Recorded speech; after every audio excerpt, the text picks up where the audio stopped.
Bonjour mes chers enfants. Aujourd'hui, on va commencer par expression orale, intitulée La constellation des gazelles, chapitre 3.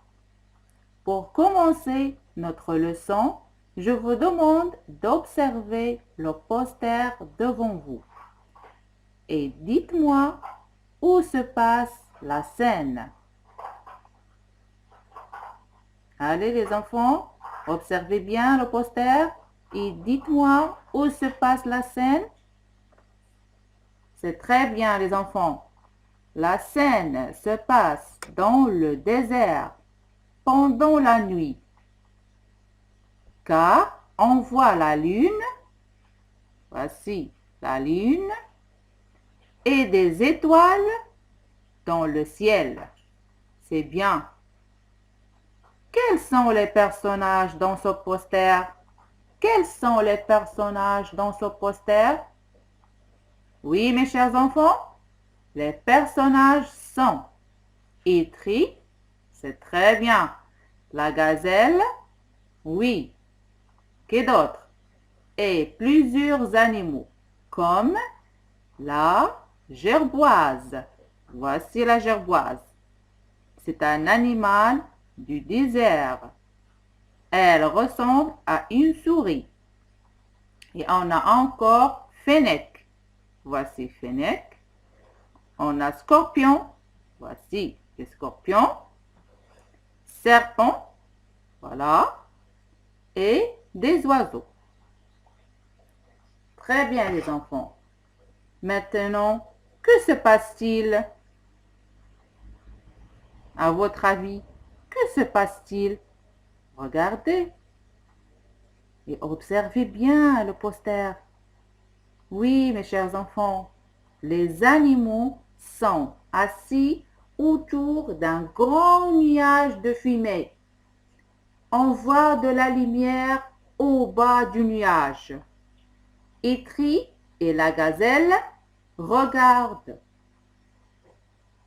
Itri a l'air très surpris. Étonné, il ouvre grand les yeux. Elle a peut-être même un peu peur. Oui, les enfants, elle a l'air peur. Elle a même un peu peur. Alors, les enfants, de quoi l'histoire va-t-elle parler? À votre avis, de quoi l'histoire va-t-elle parler? À partir de la lecture du chapitre précédent, Itri a peut-être utilisé sa bague.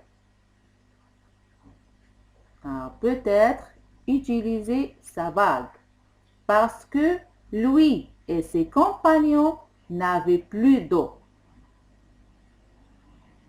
Maintenant, je vous invite à écouter attentivement l'histoire. La constellation des gazelles, épisode 3. Le lendemain, Itri est réveillé par des cris et des lamentations. Son père vient de découvrir que les outres sont presque toutes vides. Mais il ne peut pas revenir en arrière.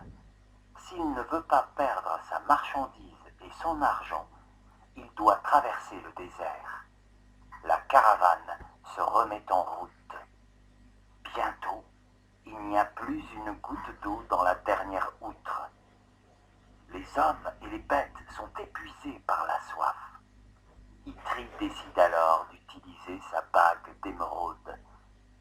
Le soir, dès que les autres sont endormis, il pose la pierre précieuse sous un rayon de lune.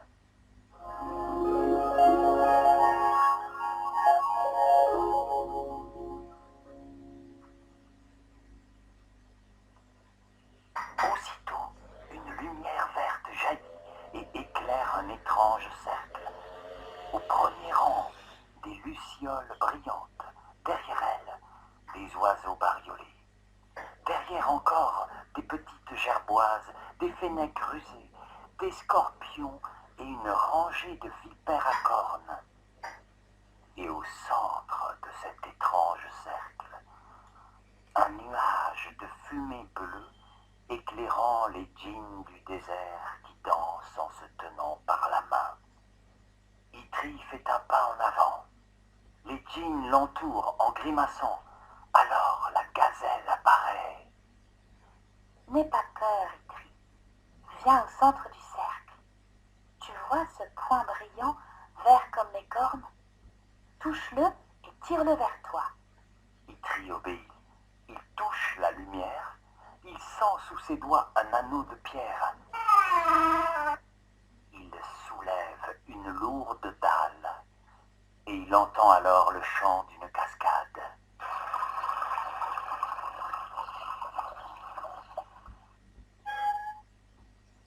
C'est bien les enfants, c'est très bien. Encore une fois, je vous propose de réécouter seulement le début de cette histoire. La constellation des gazelles, épisode 3. Le lendemain, Itri est réveillé par des cris et des lamentations. Son père vient de découvrir que les outres sont presque toutes vides. Mais il ne peut pas revenir en arrière. S'il ne veut pas perdre sa marchandise et son argent, il doit traverser le désert. La caravane se remet en route. C'est très bien les enfants. Que s'est-il passé pendant la nuit? Que s'est-il passé pendant la nuit? Oui, les enfants? Réfléchis. La gazelle a fait disparaître l'eau des outres. Les outres sont presque toutes vides, car la gazelle avait dit, vous n'aurez presque plus d'eau. Oui, mes chers enfants. Que se passe-t-il au réveil? Les hommes crient. La gazelle avait dit à Itri que ses compagnons allaient grimacer et se lamenter.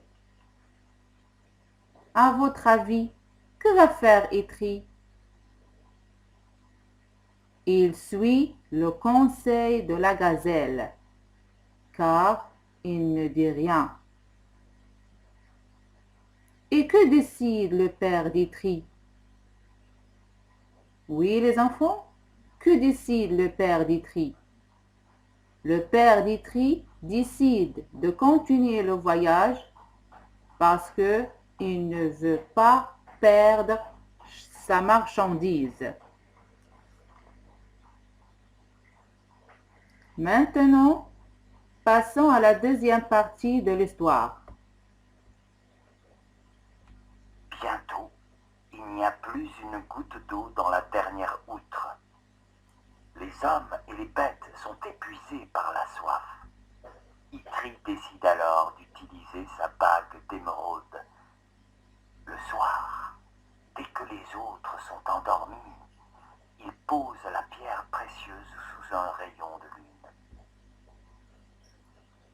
Oui, mes chers enfants, pourquoi Itri n'a-t-il pas utilisé sa bague tout de suite? Oui, les enfants? Il a attendu que l'eau soit épuisée. Il sait que la gazelle veut punir les chasseurs, qu'ils doivent avoir peur de mourir. En fin de cette séance, je vous demande d'écouter plusieurs fois cette histoire et à la prochaine.